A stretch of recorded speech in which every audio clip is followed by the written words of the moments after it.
¿Qué tal? Bienvenidos una semana más, un año más a El Dragón Invisible. Antes de nada, permitidme felicitaos a todos los que estáis ahí, a todos los que nos seguís aquí en CMM Radio, este 2018 recién comenzado, recién inaugurado. Como bien sabemos, un nuevo año conlleva nuevos propósitos, nuevas propuestas, nuevas aventuras, así que nosotros queríamos contribuir precisamente a esos nuevos propósitos. Y qué mejor propósito que el que seguramente muchos os habréis planteado, que es el de viajar, el de recorrer el mundo, el de abrir la mente a través del viaje. Es por eso que hemos preparado un viaje fascinante, lo vais a comprobar en unos minutos, alrededor del mundo en busca de misterios, en busca de enigmas que en pleno siglo XXI siguen vivos y siguen desafiando en ocasiones nuestra lógica. Iremos en busca de historias, de leyendas, de folclore, y lo vamos a hacer con un guía de lujo, un guía de excepción, un compañero, un profesional al que desde luego siempre es un lujo recibir en El Dragón Invisible. Viajaremos a Transilvania en busca no de los vampiros, sino de los hombres lobo. Unos personajes, unos guerreros lobo que hacían una ruta desde luego difícil, una ruta casi imposible, pero aquel que la sobrevivía pues se convertía en inmortal. Viajaremos también a la isla de las Muñecas en México, una isla, dicen, maldita, repleta, y cuando digo repleta, créanme, es así, de muñecas, desde luego algunas en mejor estado, otras en estado deplorable, terrorífico, por toda la isla. Pero no será solo ahí donde viajemos. Iremos a Edimburgo en busca de su callejón encantado, de ese callejón subterráneo lleno de historias de fantasmas, y viajaremos también por España en busca de los encuentros con el diablo. Como digo, todo eso es fruto del viaje de nuestro invitado, de Lorenzo Fernández Bueno, que en unas semanas estrenará en D-Max la serie Misterios, una serie que ha necesitado de más de 60.000 kilómetros, ahí es nada, alrededor del mundo para localizar, para grabar, para documentar todas estas historias y muchas más que esta noche os contamos aquí en El Dragón Invisible. Bienvenidos. Vive el misterio de forma diferente. En CMM Radio, El Dragón Invisible, con Jesús Ortega. D-Max te abre las puertas al lado más desconocido de la historia. Si ese tesoro existió, ¿qué ocurrió con él?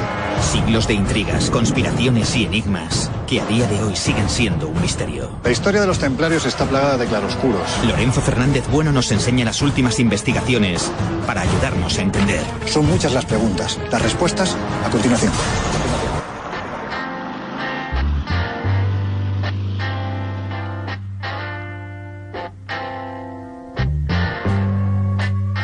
Decenas de miles de kilómetros se acumulan a la espalda de nuestro invitado de esta semana. Desde hace años recorre el mundo para demostrar que en pleno siglo XXI todavía hay muchas cosas por explicar. Lejos de los destinos turísticos convencionales, los lugares que hoy vamos a visitar no suelen aparecer en las guías.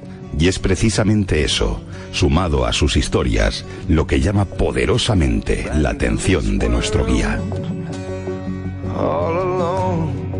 Su nombre es Lorenzo Fernández Bueno y lleva más de media vida buscando respuestas, plantando cara a enigmas y preguntas que muchos otros han dado por imposibles, intentando demostrar que el misterio es una búsqueda constante y por tanto aventura, exploración, lugares únicos, historias desconocidas, emoción. Pero sobre todo y por encima de todo, el misterio es una filosofía de vida, cuya bandera no es otra que la curiosidad.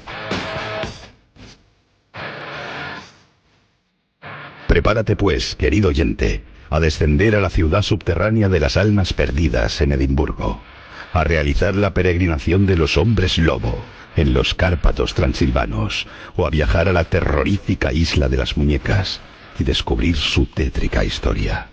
Es hora de partir en busca de misterios.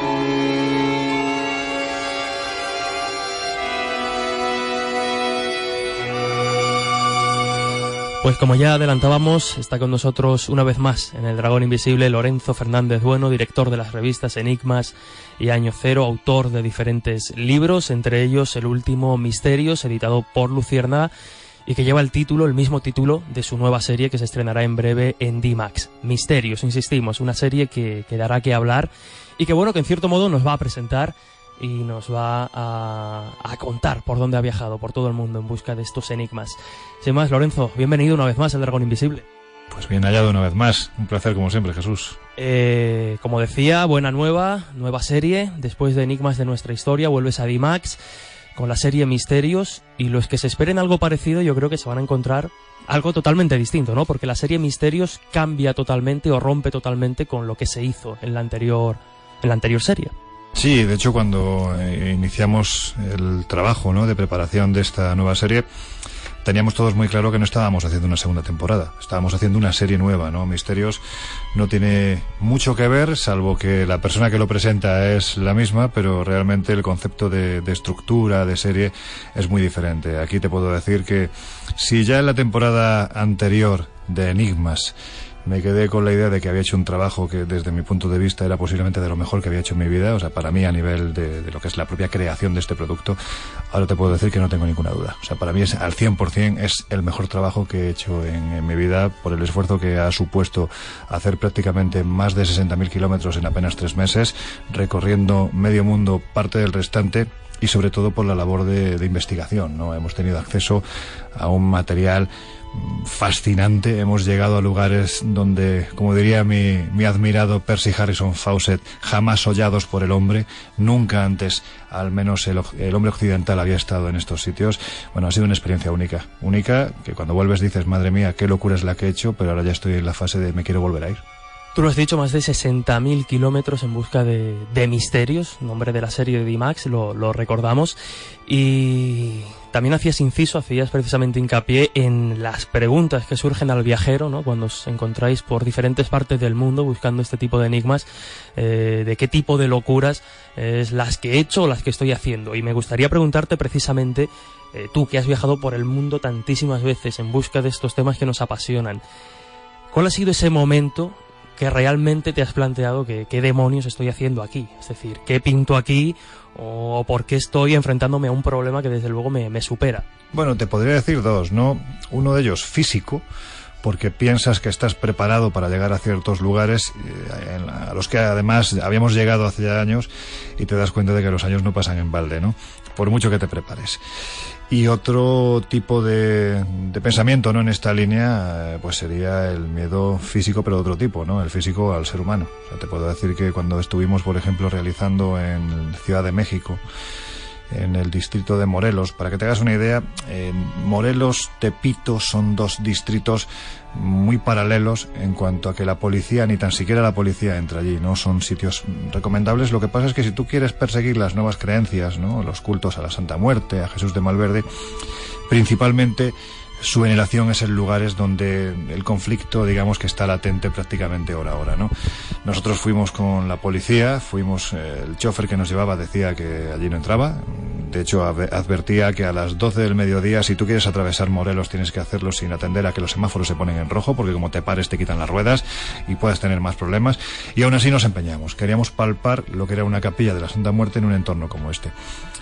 Ahí iba además acompañado de un explorador con muchísima experiencia en esto de viajar a lugares más o menos curiosos, ¿no?, como es Juan José Revenga. Y la verdad es que la entrevista se convirtió en una entrevista, creo que de las más bonitas por el entorno, por lo menos más especiales, ¿no?, de las que he hecho nunca, pero siendo conscientes de que de repente desapareció la policía y el chofer miraba diciendo que viene gente.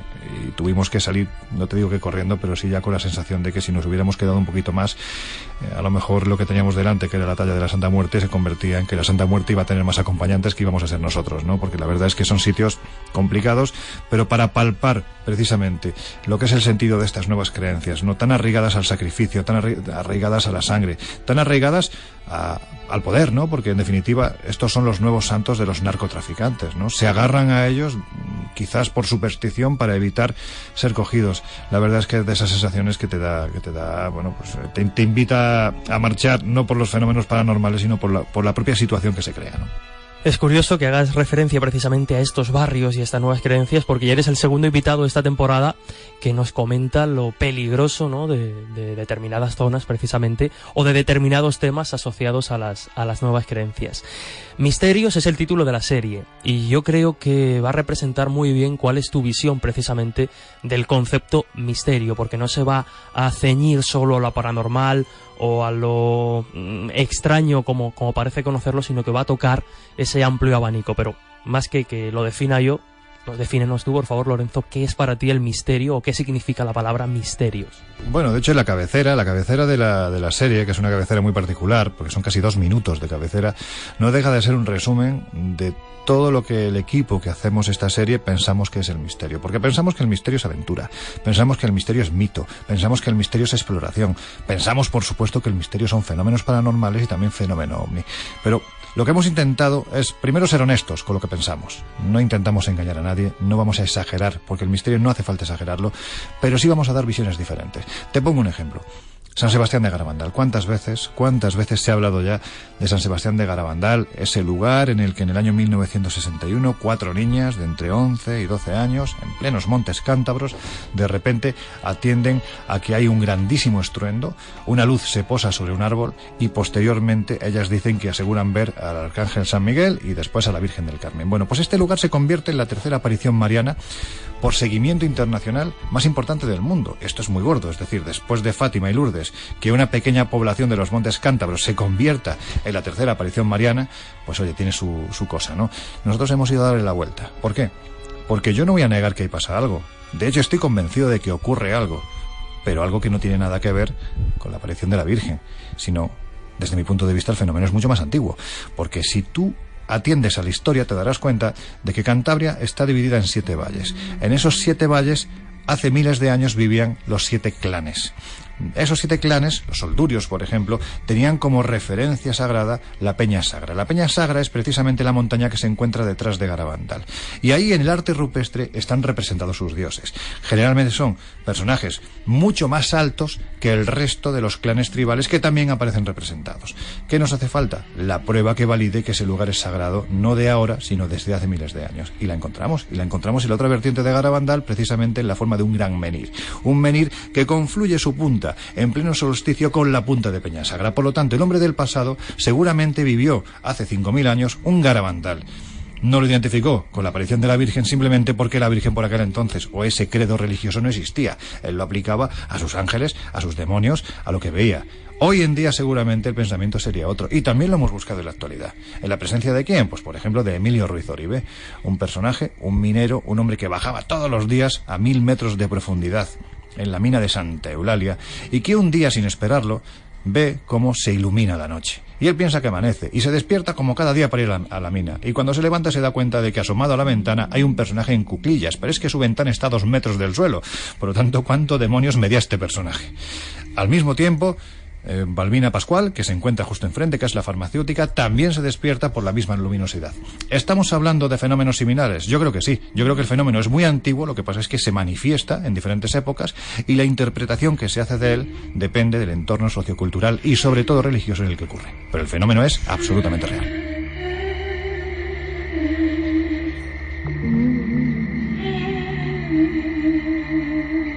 Fenómeno absolutamente real, efectivamente, y ahora iremos indagando precisamente en esos fenómenos. Pero como digo, Misterios va a ser, yo creo que ese abanico o ese dibujo que muestre precisamente que el misterio no son solo esos fenómenos extraños, sino que es historia, lo decías, es mito, es ciencia también en muchas ocasiones, necesaria para resolver algunos de los enigmas más inquietantes y que más tiempo llevan acompañando al hombre.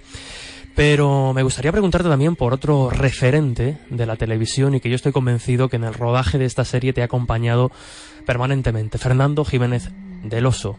Sí, hombre, claro, evidentemente. Date cuenta que, hemos pisado sitios que a mí me hubiera encantado pisar con él. lógicamente. O sea, yo sé que Fernando era un absoluto devoto de países como Perú. Yo en Perú ya he estado muchas veces, pero nunca he estado con él. Bueno, de una forma u otra él viene conmigo, ¿no?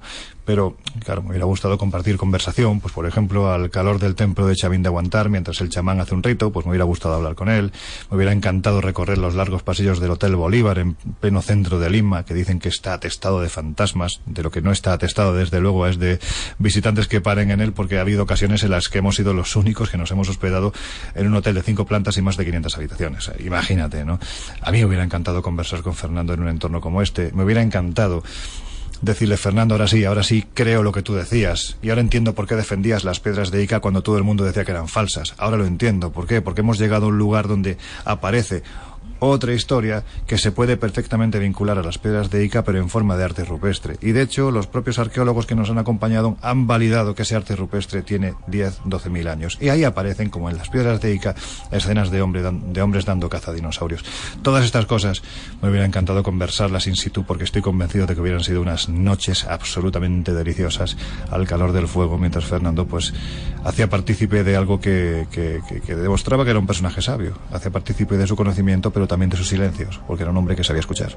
Otra de las cosas que quizá te caracterizan y también quedará impregnada precisamente en la serie Misterios es que, bueno, hay muchos compañeros, muchos colegas de profesión que evidentemente pues hablan de los temas, pero sois muy pocos en realidad los que luego os vais detrás de ellos, cueste lo que cueste, y haya que llegar donde haya que llegar, recorriendo el mundo. Insisto, eres de los pocos, y eso, insisto, quedará plasmado en Misterios.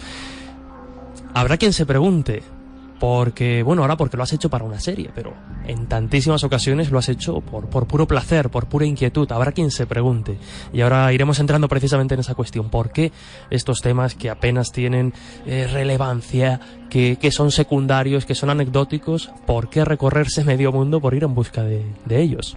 Bueno, yo creo, mira, a mí mi padre me decía cuando era pequeño que el primer síntoma de inteligencia del ser humano es la curiosidad. Lo hemos dicho siempre, ¿no? El niño pequeño se pregunta por todo y a veces hace hasta preguntas incómodas, ¿no? Por eso mismo, porque quiere saber. Yo creo que los que nos dedicamos a estos temas somos como niños pequeños, ¿no? Somos personas que tenemos mucha curiosidad y que no nos conformamos con las verdades impuestas, ¿no? Con las verdades oficiales. Por eso vamos a buscar. A mí no me vale que me digan que todo está explicado en el pasado, porque solo con viajar te das cuenta de que son más las dudas que surgen que las respuestas que te aportan, ¿no? Hacías referencia, ¿no? Claro, a que somos pocos, entre comillas, los que vamos a viajar y vamos a los sitios, ¿no? Para mí es lo más divertido. Es que no concibo mi vida y estos temas si no es yendo a los lugares. Por eso, ¿cómo lo digo para no ser ordinario? Por eso me toca mucho la moral.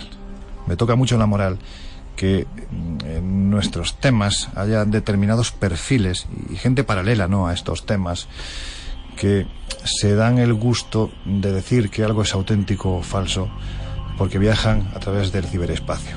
A mí esto me sienta muy mal. Yo no admito que la gente diga que las piedras de Ica son falsas sin haber estado allí, sin haber hablado con los testigos, sin haber tocado esas piedras, sin conocer la historia en profundidad de la gente que hay allí y de la que hubo. Porque eso, también lo social, es algo fundamental dentro de la investigación para validar o no un fenómeno, o para saber qué llevó a determinadas personas a hacer un fraude o no, o a cambiar su vida porque se toparon de repente con algo que no tenía explicación y que rompía en mil pedazos sus esquemas, ¿no?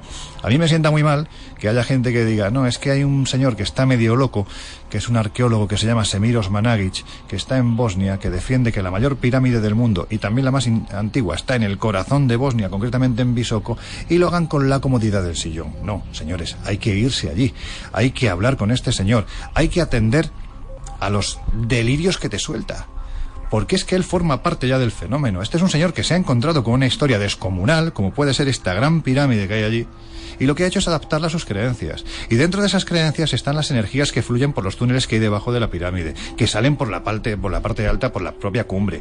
Pero claro, para poder atender a estas locuras y a la posible verdad que hay detrás de esta historia, hay que ir allí. Pero no solo hay que ir allí, hay que buscar una comparación. Te dicen que la ciencia tiene que buscar siempre una comparativa, ¿no? Pues en este caso la tienes, y la tienes en Cholula, en México. Y nos hemos ido a Cholula. ¿Por qué? Porque también está la pirámide más grande del mundo. Esta sí que lo es, 400 metros por cada lado. Es una auténtica pasada. Fíjate si es auténtica y tan similar a lo que puede ocurrir en Visoko, que es donde nosotros establecemos esa comparativa, que cuando Hernán Cortés llega a esta zona de México, en el corazón de México, muy cerca del volcán Don Goyo, el Popocatépetl, el célebre Popocatépetl, pues ve un cerro y dice, uy, este cerro es idóneo en la parte alta, fíjate qué planito está para colocar una iglesia, y construye la iglesia de Nuestra Señora de los Remedios, sin ser consciente de que la está construyendo sobre los cimientos, sobre la base de la mayor pirámide azteca del mundo. Es impresionante, claro. ¿Por qué no la vio? Porque este cerro, Jesús, estaba cubierto de vegetación, exactamente igual que lo que ocurre en Visoko. Pero para poder opinar, incluso desde mi punto de vista, para poder ir allí y decir, bueno, es que es cierto, esto es un fraude, hay que ir, no hay que quedarse sentado. Desde mi punto de vista, lo más aburrido es quedarte sentado y lo más divertido es ir allí.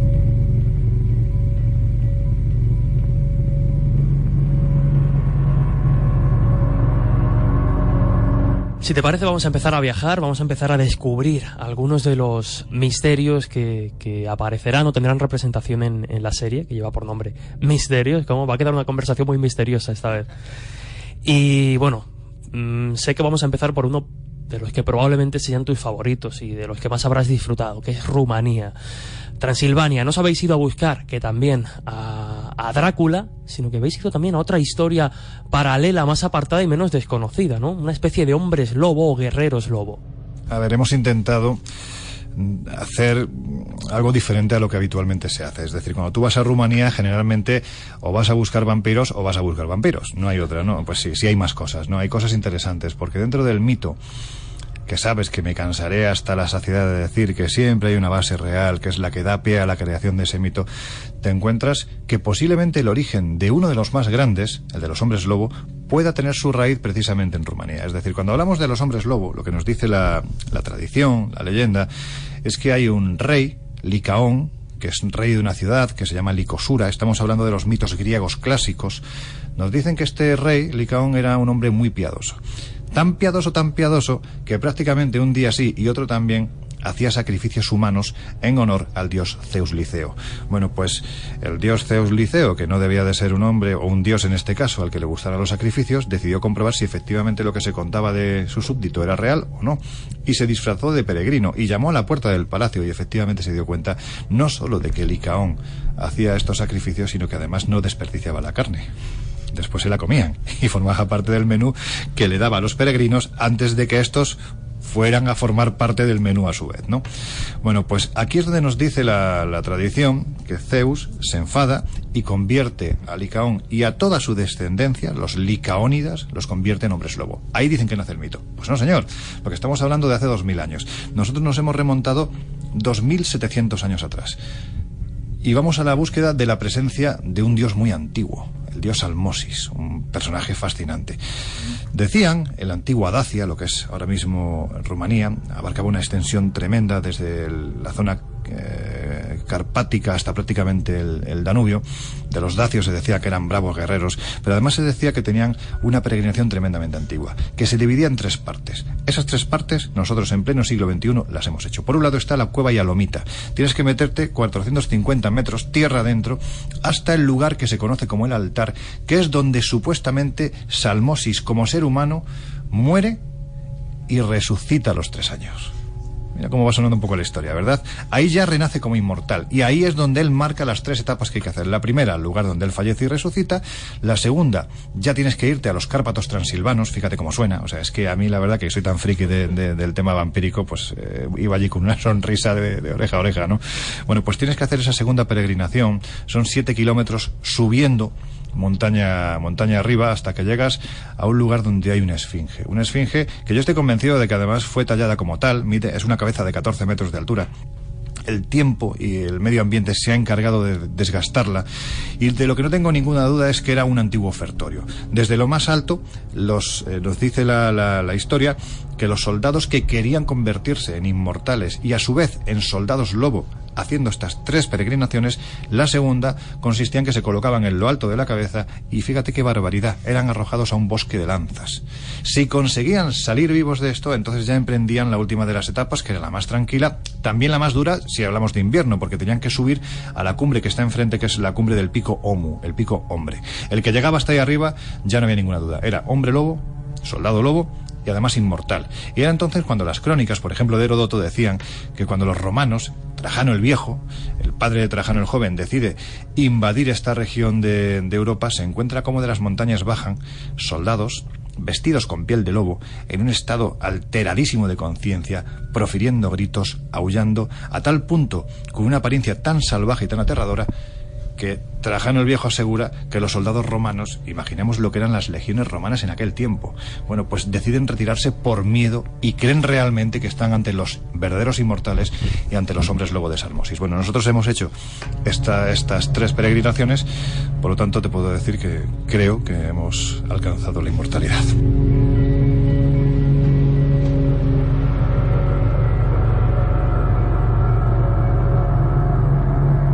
Nos dejas entre inquietados y preocupados, pero estoy seguro que tampoco has dejado pasar la oportunidad de echar algún que otro vistazo a los restos del vampiro por excelencia, ¿no? De Vlad Dracul. Claro, tú piensas lo que era la segunda etapa. La segunda etapa consistía en arrojar a un bosque de lanzas. ¿Quién es el que tiempo después adopta esta misma táctica de guerra para asustar a sus enemigos y se acaba convirtiendo en el último de los inmortales? No lo olvidemos, pues precisamente Vlad Tepes Drácula. Estuvimos en la tumba, o en la que se dice que es la tumba, en el monasterio de Snagov.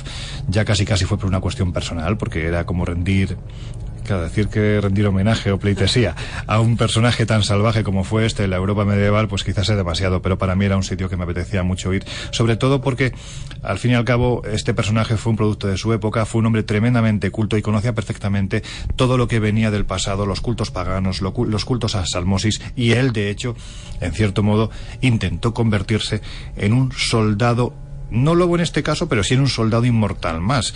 Pensemos que de la figura del vampiro se dice que se confunde con la niebla, que se confunde con el entorno, que puede convertirse en diferentes animales, entre ellos el lobo. Hombre, el Drácula histórico no creo que llegara a esto, pero sí consiguió algo que quizás sea lo más valorable, ¿no? Que ha vencido al peor de los enemigos, que es el paso del tiempo, ¿no? Se ha convertido en inmortal.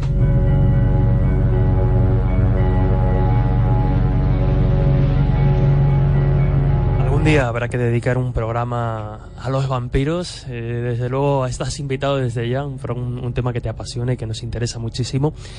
Pero fíjate, ya una muestra, ¿no?, de que en Misterios vamos a toparnos con la antropología, con el folclore, con la historia, con el mito. Pero por ir haciendo un poco esa balanza, vámonos a un lugar quizá un tanto más extraño, el Mary King's Close, ¿no?, el callejón de los fantasmas, uno de los lugares quizá más encantados del planeta. Sí, para nosotros además fue un poco la puesta en escena, ¿no? El botón de arranque, porque fue el primer rodaje que hicimos de esta nueva serie y estábamos un poco entumecidos, es decir, llevábamos unos cuantos meses sin rodar y el equipo le hace falta volver a engrasarse y fue fascinante. Vamos a ver, es que partamos de la idea de que Escocia es un país alucinante, Edimburgo es una ciudad increíble, allí no hay un edificio que sea noble, un palacio, un castillo que no tenga fantasma, porque es que si no tiene fantasma pierde categoría, la gente no lo visita. Por lo tanto, lo que hicimos fue visitar algunos de los lugares más encantados que hay en Edimburgo, entre ellos, por ejemplo, el cementerio de Greyfriars, ¿no?, que es donde tienes ahí la presencia de uno de los fantasmas, por un lado, más bondadosos, el pequeño perro Bobby, un perro que murió justo en la tumba de su dueño, que fue enterrado en lo que es la pared exterior del cementerio de Greyfriars, porque al ser un animal no podía ser enterrado en tierra sagrada, y del que se dice que se aparece. También está la presencia de otro personaje que es Bloody George, Jorge el Sangriento, ¿no?, que le llaman, y que es un personaje terrible, ¿no?, que está muy entroncado con la propia historia y de las tragedias, ¿no?, que se vivieron en este cementerio, que sería muy largo de contar. Otro día te lo contaré porque sería muy largo y si no me vas a decir que me calle cuanto antes. Pero es cierto que si hay un lugar clásico entre los clásicos en Edimburgo y que merece la pena visitar y que sin embargo casi nadie conoce, es precisamente esta red de callejones subterráneos que recorren la ciudad y que por encima de todo, entre los cuales destaca el Mary King's Close, ¿no? Estamos hablando de que Edimburgo es una ciudad que se destruye prácticamente en el año 1850, 1860. Las casas de lo que es la ciudad vieja se destruyen de segunda planta para arriba. A partir de ahí se empieza a construir la ciudad actual. ¿Qué quiere decir esto? Que de segunda planta para abajo las antiguas calles quedan bajo tierra. Y eso es precisamente lo que se puede visitar hoy en día. Son los conocidos como barrios de los apestados.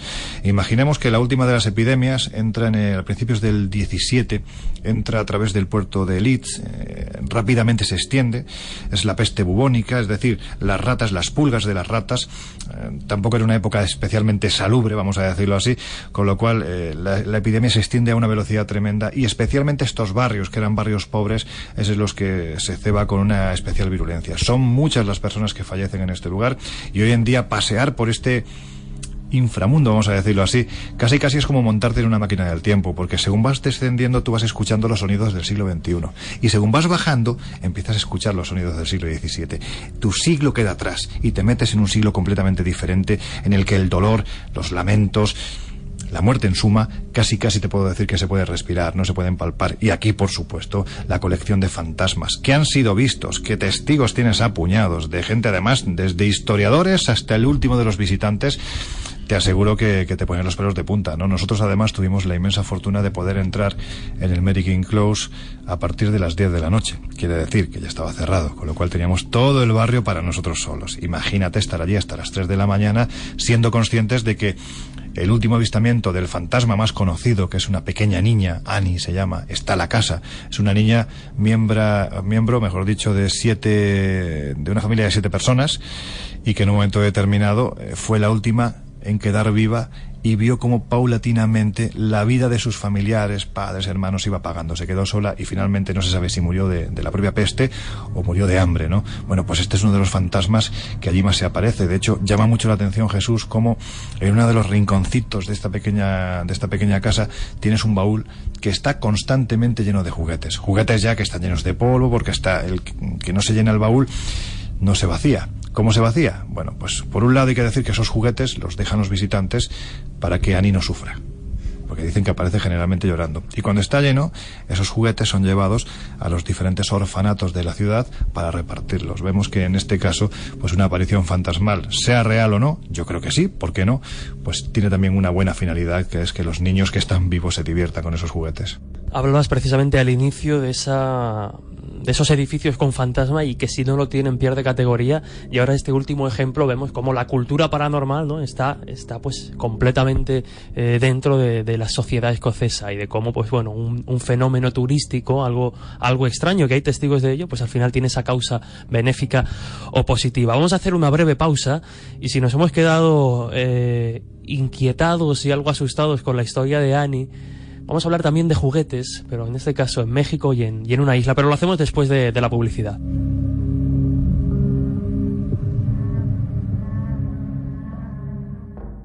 El camino al conocimiento no se construye con respuestas fáciles, sino con preguntas arriesgadas. En CMM Radio, El Dragón Invisible, con Jesús Ortega.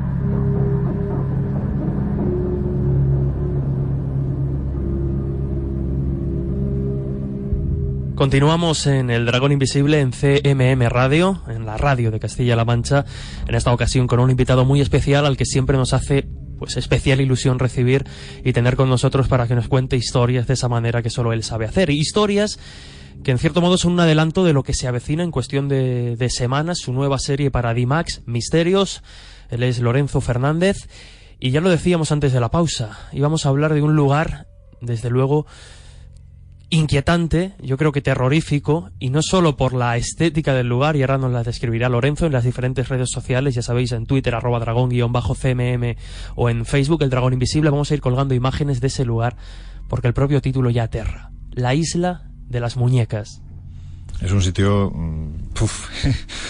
Claro, es tan ecléctico que es muy difícil de definir, ¿no?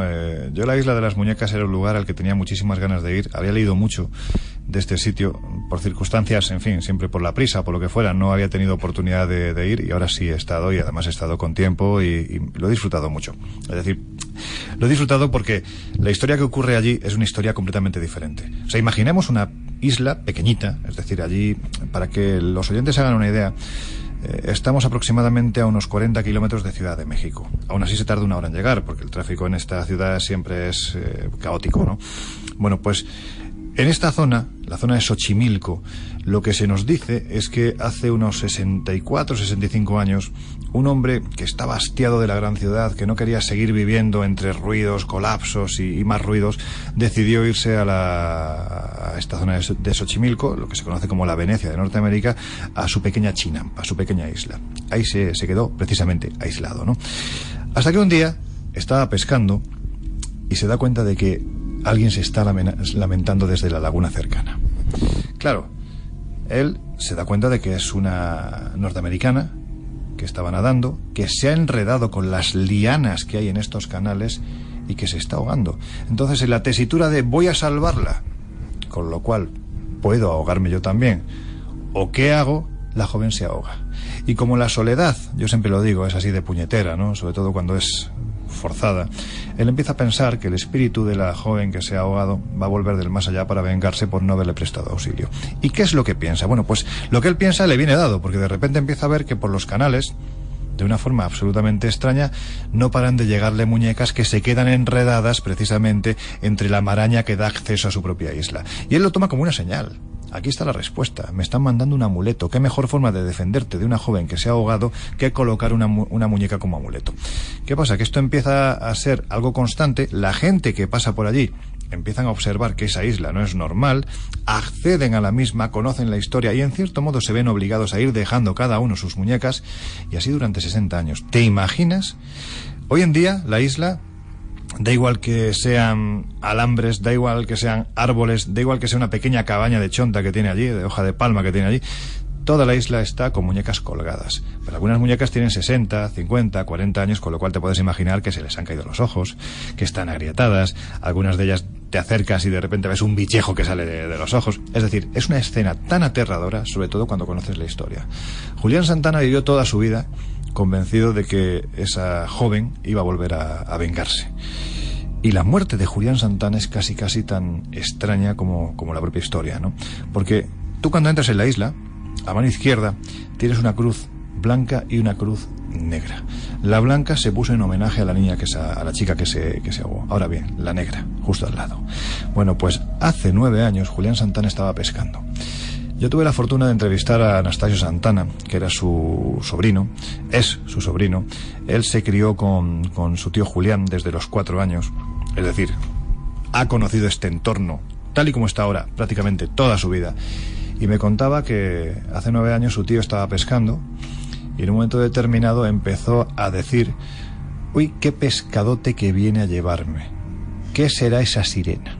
Esas son las últimas palabras de Julián Santana. En ese instante le da un infarto, cae rodando por una pequeña pendiente de no más de 2 metros. En su caída se va enredando con las muñecas que encuentra en el camino y lo encuentran flotando en el canal, en el mismo lugar donde da comienzo esta historia, es decir, en el mismo lugar donde se ahoga la muchacha, encuentran a Julián ahogado y rodeado de muñecas.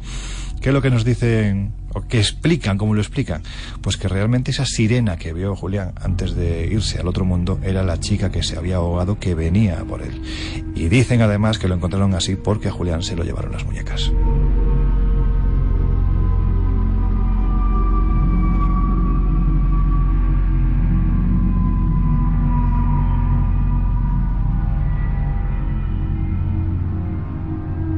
Desde luego, lo decíamos, lugar aterrador, sitio inquietante. Yo no sé si recomendar a los oyentes que intenten visitarlo. En su día hablamos ya precisamente de la pediofobia, ese miedo irracional a los muñecos.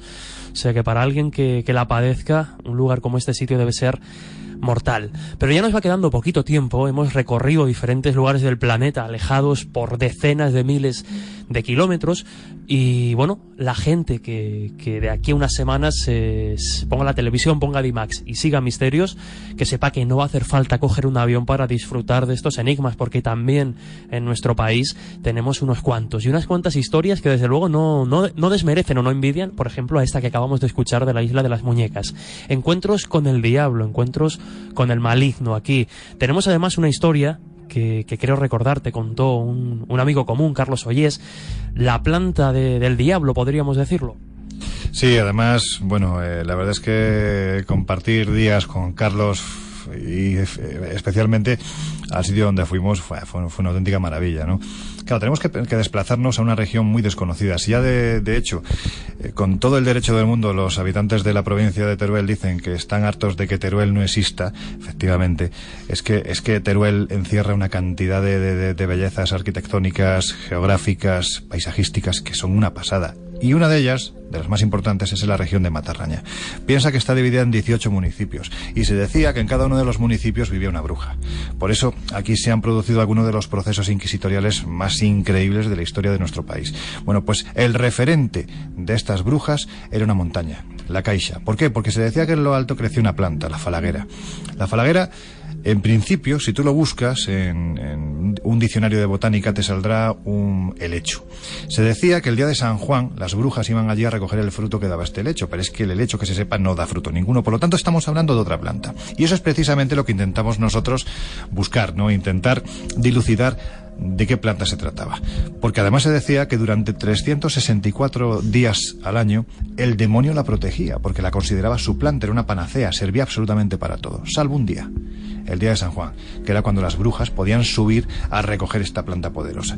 Nosotros, Carlos y yo, hicimos la ascensión. Él me iba contando, pues eso, ¿no?, que el día de San Juan el demonio se iba, pero dejaba sus sicarios, y entonces se dedicaban a trabar las piernas de quienes subían allí a intentar coger la planta, para que se fueran pasando las horas y que el demonio pasara el día y que el demonio volviera y los pillara. También decía que en tiempos cogían a las bestias, es decir, burros que estaban enfermos, los subían hasta ahí arriba. Te aseguro que la ascensión es una auténtica pasada. Llegaban hasta la parte final, que tienes que escalar, son unos 10 metros, pero 10 metros que te asomas y tienes una caída de más de 100, es una cosa tremenda. Y subían a los burros, los dejaban en la parte alta y decían que al cabo de las semanas volvían y esos burros se habían curado, los animales que dejaban se habían curado. Por lo tanto, era un sitio verdaderamente sagrado. ¿Qué fue lo que descubrimos? Que realmente no se trataba de un helecho. Lo que iban allí era por el beleño negro, que es uno de los grandes tóxicos, también conocida como la hierba loca. Si la echas al fuego te arriesgas a morir intoxicado. Es uno de los grandes tóxicos, ¿no?, del mundo vegetal, y crecía en este entorno hasta que hace unos años se produjo un fuego en la zona que arrasó prácticamente con todos los beleños que había. Pero las brujas, que son quienes saben de esta botánica infernal, conocían perfectamente su poder, conocían el lugar donde crecía, conocían los efectos que causaba, y por eso iban a este sitio, y este sitio estaba considerado sagrado, y es por lo que nosotros también hemos ido allí, claro. Hay otra historia que imagino que aparecerá reflejada, aparece en el libro Misterios, nombre también de la serie de D-Max, que a mí me ha hecho pensar, me ha hecho recordar una leyenda muy famosa en Cuenca, la Cruz del Diablo, en la que nos habla pues de que en un momento determinado un seductor de la época seduce a una joven, y en ese encuentro que sitúan o que fijan en el sitio donde ahora se encuentra la famosa Cruz del Diablo, en la Bajada de las Angustias, en Cuenca, pues cuando esa señorita acude a verlo, de repente un potente trueno cae y ve que las piernas que él imaginaba jóvenes y bonitas son en realidad patas de cabra. Esto es una leyenda, pero lo que quizá no fue una leyenda fue el encuentro de Garganta la Olla. Claro, nosotros también partimos de otra leyenda, ¿no? La leyenda de Manuel Requena Carmona, que era un pastor también de finales del 19, es lo que cuenta la leyenda, ¿no? Aquí estamos en el margen puro y duro de la leyenda, que iba a subir sus rebaños, ¿no?, a la alta montaña, y se le echó la tormenta encima. Bueno, pues por ir un poco rápido, en un momento determinado se dio cuenta de que una de las cabezas de ganado se le había quedado atrás, empezó a oír lamentos, llegó a la conclusión de que ese animal estaba herido, y claro, ahí la tesitura, me viene la tormenta, en alta montaña una tormenta no se puede desdeñar jamás, con lo cual pensó, o me voy para abajo y pierdo una cabeza de ganado, y esto pueden ser varios días pasando hambre, o mando con el perro al resto de las ovejas al redil y yo recojo a este y me quedo en el refugio. Bueno, pues así lo hizo Manuel Requena Carmona, fue detrás de una piedra y efectivamente la oveja estaba herida, tenía una pata rota. Bueno, pues se la echó a un saco que él siempre llevaba a la cintura, se la echó a las espaldas y comenzó a bajar el sendero. ¿Qué fue lo que ocurrió? Bueno, pues que Requena Carmona empezó a notar que ese saco cada vez pesaba más. La cosa se puso ya un poquitín más complicada cuando además no solo pesaba más, sino que la oveja o se había muerto o se había callado. Y en el entorno cuenta la leyenda que reinaba completamente el silencio. Fue entonces cuando él, quizás atendiendo a las historias que contaban los antiguos, ¿no?, de los aparecidos, de esos demonios que aparecen en la alta montaña, decidió dejar el saco en el suelo y temeroso lo abrió. Y lo que se encontró en su interior ya no era una oveja con ese aspecto de bonomía, no, estábamos hablando de un macho cabrío que con los ojos encendidos en rojo le dijo: ¿eso, Requena? Y Requena, precisamente, como alma que lleva el diablo, salió corriendo montaña abajo y ahí se quedó la historia. Claro, lo que planteamos nosotros en este reportaje es si te imaginas que esta historia se hubiera hecho real. Y se hizo real en Garganta la Olla, en Cáceres, en el año 1947, en la figura de José Pancho Campo, del que se dice que fue el pastor que vio al diablo. La noche más o menos transcurrió igual, se le echó la tormenta encima, se vio obligado a quedarse en un refugio y de repente, cuando encendió el fuego, empezó a notar que en el exterior alguien se lamentaba, alguien gritaba. Se sorprendió porque la noche era bastante dura, ¿no? Era una noche de tormenta muy, muy potente. Abrió la puerta y se dio cuenta de que había lo que él definió como una monja. Claro, muy cerca está el monasterio de Yuste. Pensó, bueno, pues una monja que se ha extraviado camino de Yuste. Y la invitó a entrar. Y ya a José Pancho Campo le llamó la atención que esta mujer ni dijo buenas noches, ni articulaba palabra. Él no paraba de darle conversación. Imaginemos una estancia pequeña, pero tan solo iluminada por ese fuego y por los rayos que se cuelan por la ventana, por la luz de los rayos. Y ya se extrañó. Bueno, pues en el momento en el que, atendiendo a la mala educación de aquella monja, fue a azuzar a la lumbre para que no pasara más frío, pues se dio cuenta, cuando se iluminó la estancia, una vez que sopló la lumbre, se dio cuenta lo que él dijo toda su puñetera vida, que aquella monja tenía patas como las cabras. Y desde entonces pasó a ser José Pancho Campo, el pastor que vio el diablo. Ahí está su tumba, con sus nombres, con sus apellidos. Seguramente el secreto se lo llevó a la tumba, pero de lo que no hay ninguna duda es de que este hombre ya nunca más volvió a subir a la alta montaña a esas horas de la noche por miedo a encontrarse de nuevo con este misterioso ser.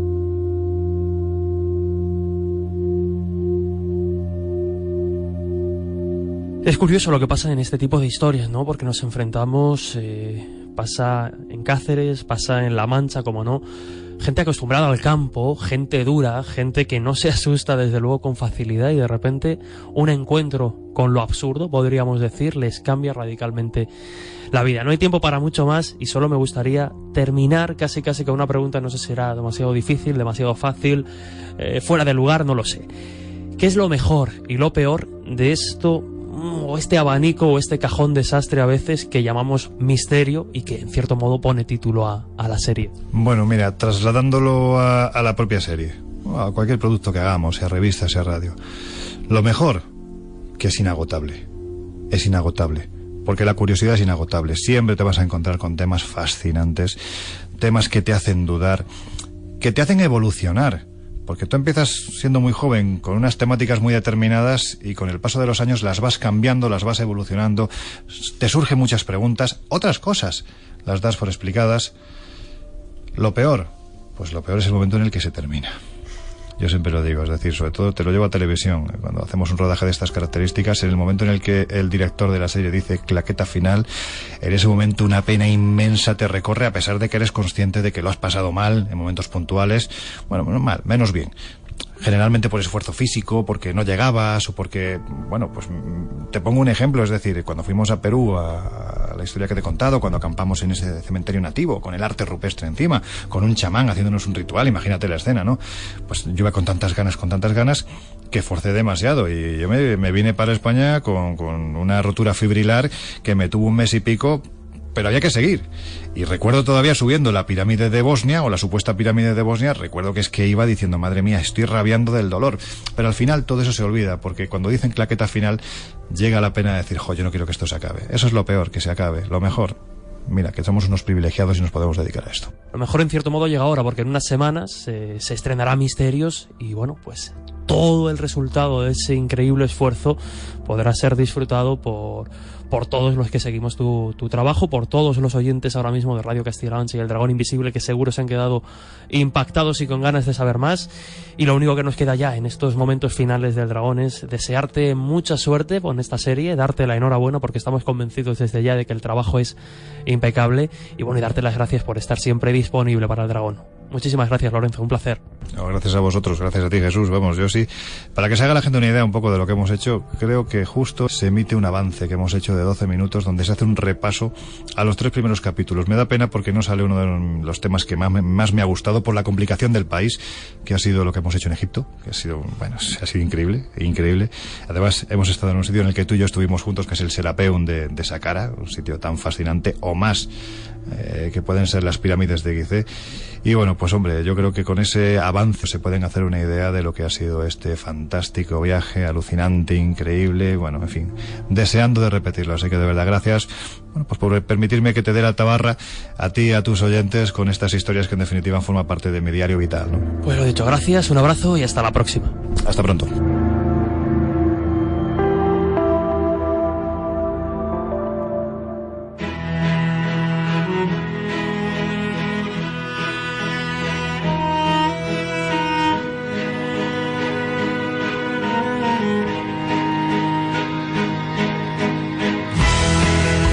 Llegamos al final, una semana más, terminamos el primer programa de 2018 de El Dragón Invisible y lo hacemos como siempre con el deseo de que hayáis disfrutado, hayáis pasado una buena hora de radio, pero sobre todo que os hayáis quedado con la espinita clavada de viajar.